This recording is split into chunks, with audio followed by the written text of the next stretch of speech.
Hello, brothers and sisters. Here we begin the study of the prophetic section of Daniel. The first 6 chapters are historical. This chapter contains a vision given Daniel in 3 parts. He was shown first the 4 beasts, then the judgment. Finally, the angel gave the inspired interpretation. The time of this vision was before the events of chapter 5 and 6, since it occurred in the first year of Belshazzar. For a short period of time, Daniel was not at the court in the city of Babylon. He had gone to Elam, province of Babylon. He was evidently there on business for the king. Daniel chapter 8, verse 1, 2, and 27. In the last year of Belshazzar, as Cyrus was advancing toward Babylon, Daniel returned to Babylon. But prior to his return, he was shown in vision that which is recorded in chapters 7 and 8. A correct understanding of this chapter is dependent on the Bible interpretation of the symbols used. The 4 symbols, winds, sea, beast, and horns, are all used in prophecy. We must apply the Bible's definition of these terms to find the true meaning of this prophecy. Winds signify strife and commotion. The blowing of the winds indicates battles between nations. Read Jeremiah chapter 49, verses 35 to 37. Sea represents peoples and nations. Read Revelation chapter 17, verses 1 and 15, Isaiah chapter 8, verses 7 and 8, Jeremiah chapter 47, verses 2 and 3. Beasts symbolize kings or kingdoms. Read Daniel chapter 7, verses 17 and 23. Horns also represent kings or kingdoms. Read Daniel 7, verses 24.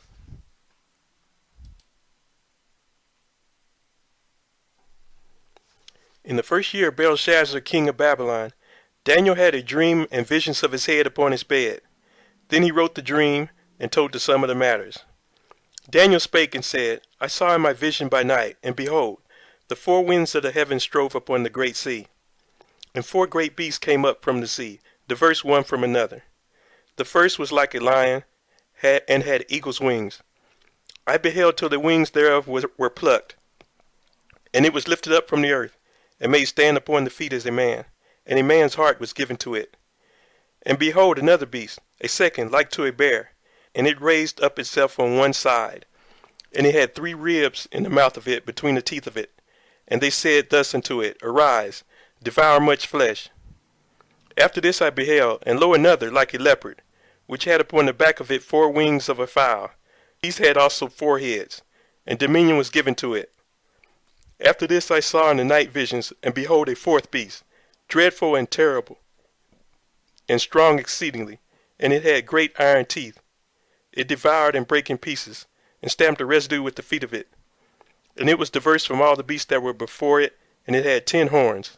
I considered the horns, and behold, there came up among them another little horn, before whom there were 3 of the first horns plucked up by the roots. And behold, in this horn were eyes like the eyes of man, and a mouth speaking great things. Verses 1 through 8. Daniel was given this vision at night. In his sleep, God spoke to him. Job tells us God sometimes talks to men as he did to Daniel. Read Job chapter 33, verses 14 to 17. When he awakened, he wrote and spoke what he had seen.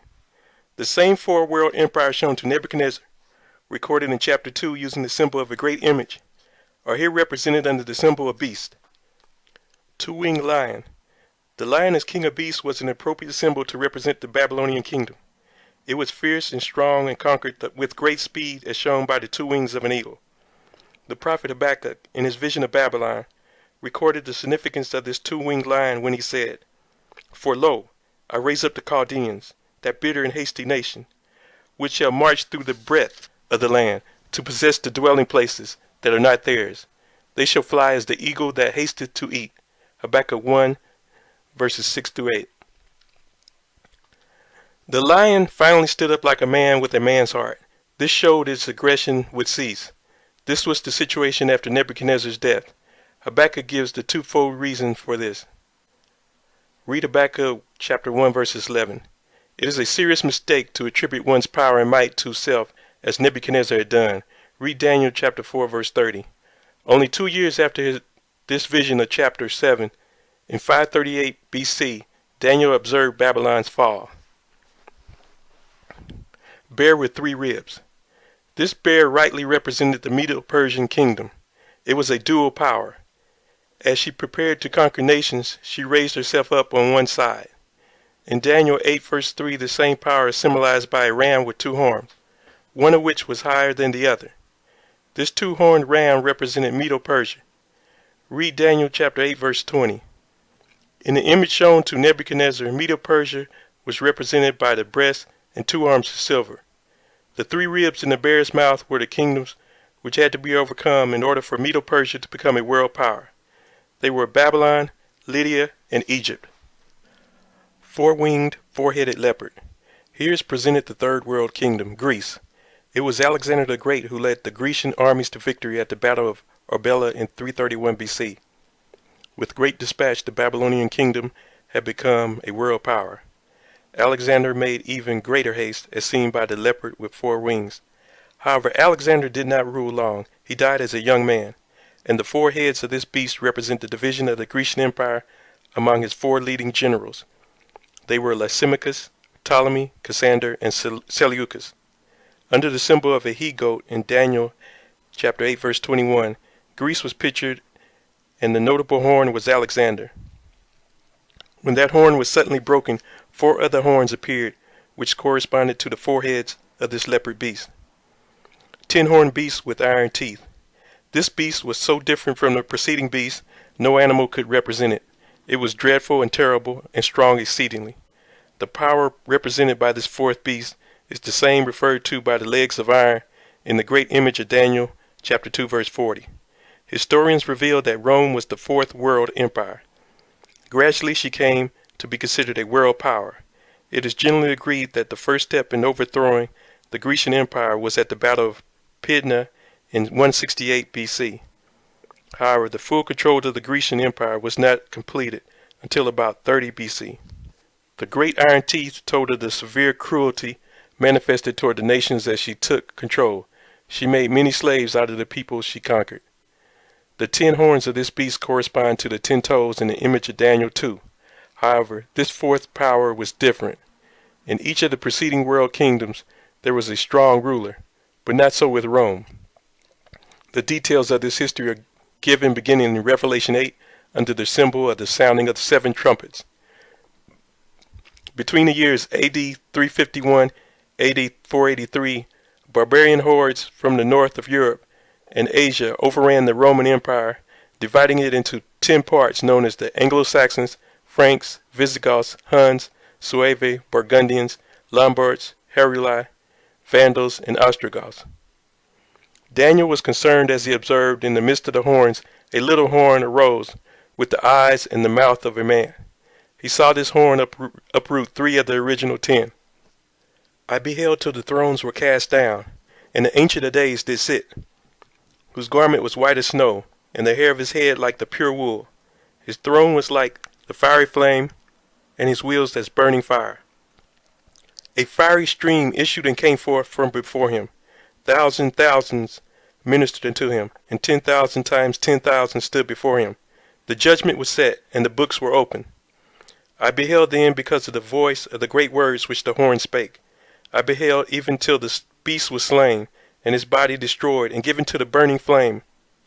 As concerning the rest of the beasts, they had their dominion taken away, yet their lives were prolonged for a season and time. I saw in the night visions, and behold, one like the Son of Man came with the clouds of heaven, and came to the Ancient of Days, and they brought him near before him. And there was given him dominion and glory and a kingdom, that all people, nations, and languages should serve him.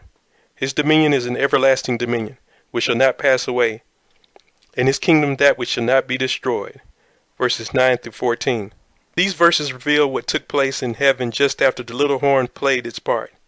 The judgment scene here depicts the closing work of Christ in the heavenly sanctuary. God the Father is the presiding judge. Christ is the advocate. 1 John chapter 2 verse 1. As in any judgment, records are important. Therefore Daniel saw the books opened. They contain the record of those to be judged. The attendants are spoken of as being innumerable. These are the angels. Read Hebrews chapter 1 verses 7 and 14. To understand this judgment scene, give careful attention to the ancient sanctuary erected by Moses. There was the daily service, conducted in the first or holy apartment, and the Day of Atonement service, conducted in the second or most holy apartment. In the daily service, in the holy apartment, the priest ministered the blood of the innocent animal, usually a lamb, for the sins of the individual. The sinner brought his lamb and showed thereby that he believed in the Messiah who would come and shed his blood to atone for sin.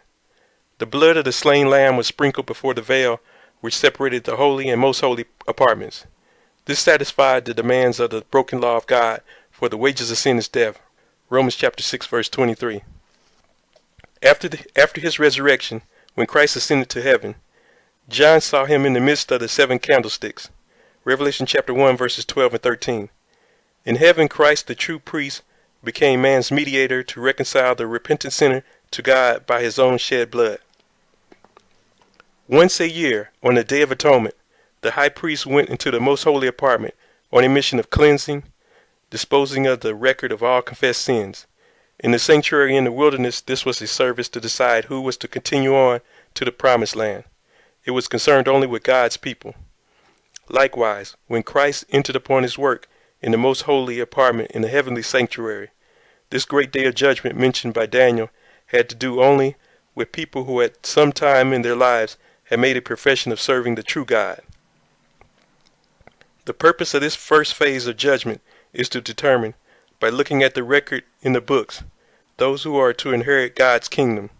Read Malachi chapter 3 verses 16 through 18. This investigative time of the judgment is what Peter had in mind when he says, "For the time is come that judgment must begin at the house of God. And if it first begin at us, what shall the end be of them that obey not the gospel of God?" 1 Peter 4 verse 17. The judgment will be fair. Everything will be taken into consideration. Read Psalms chapter 87 verses 5 and 6. Next, Daniel was concerned with the words spoken by the little horn. He observed the beast was finally slain and destroyed. Each former beast kingdom had lost its power, but continued its existence in the new government. Not so, however, with the fourth beast kingdom. Finally, Christ is portrayed as approaching the Ancient of Days, God the Father. This is at the close of the investigative phase of the judgment.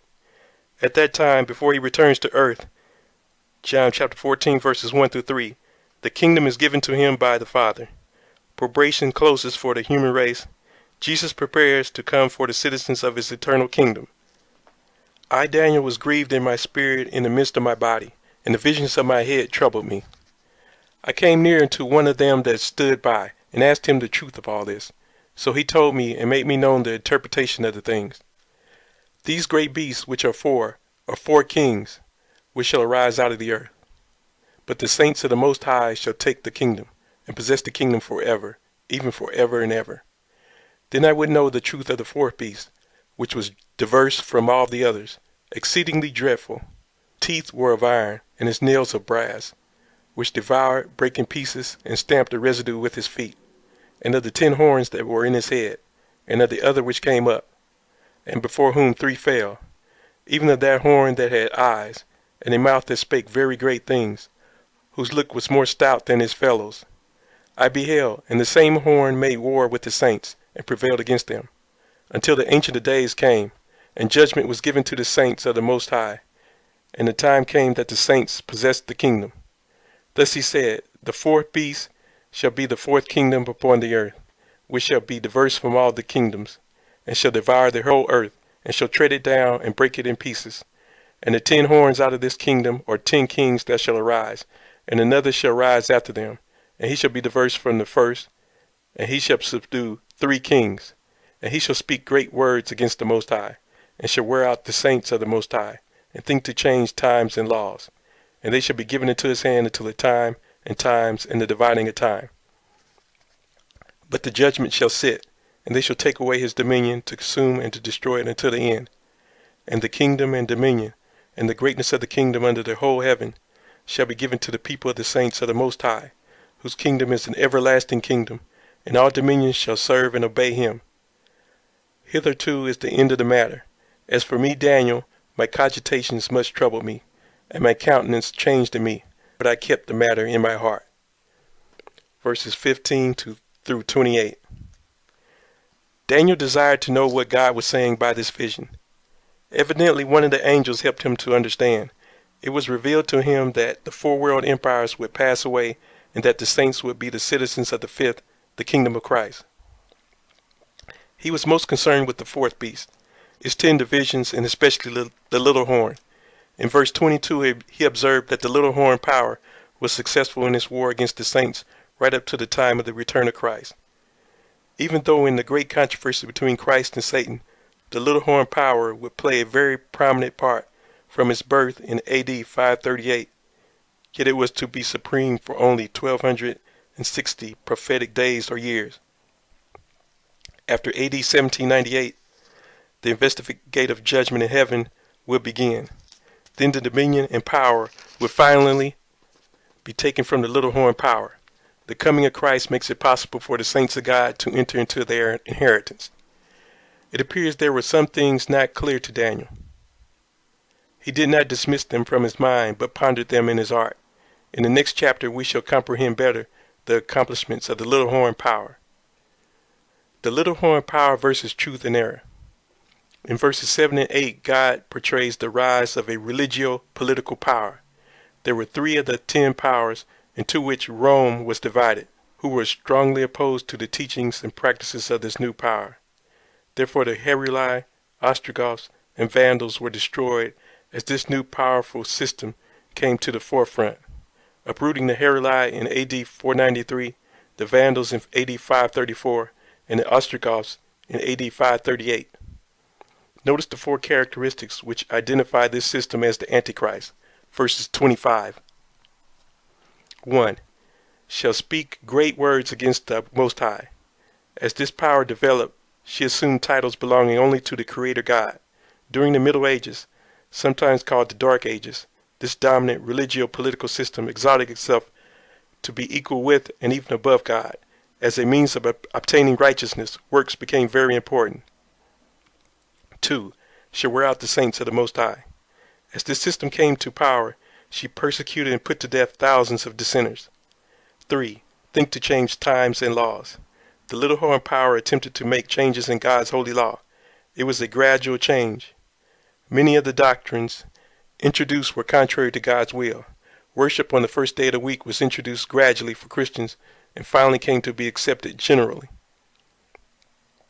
Many catechisms reflect the working of this power by which the second commandment was expunged. The 10th commandment was divided into 2, and the 4th changed to refer to worship on the first day of the week. 4. And they shall be given into his hand until a time and times and the dividing of time. This refers to the period when this system was supreme. In Daniel chapter 4 verse 25, Nebuchadnezzar was deposed until 7 times passed over him, which was 7 years.